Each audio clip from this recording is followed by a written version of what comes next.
Hello Odoers, welcome back to our channel Devintelle.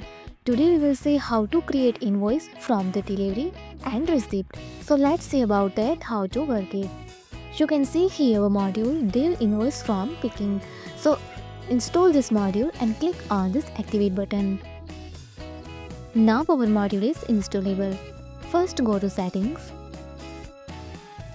go to invoicing menu and see here these options validate invoice and invoice send. If you want to create invoice, then for allow this validate invoice, and if you want to send mail then created invoice, so this for allow option. Let's say now go to sales app, create new order, select customer like a deco addict, add product, block screen, and another is the cabinet with doors. Let's say you now confirm this order, go to created delivery, add quantity, now validate this and see here create invoice for your sell orders.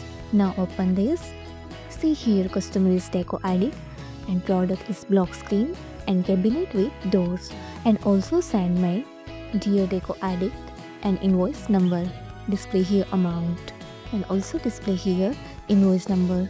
Now go to purchase app, create new order, select vendor like ready-made, add product, customizable desk, and another is a storage box. Let's save. Now confirm this order, go to created receipt and validate this, and also create invoice for this purchase order and send mail also dear ready-made, bill number, amount, and your product is customizable desk and storage box. If you found this helpful, do it like, share and subscribe.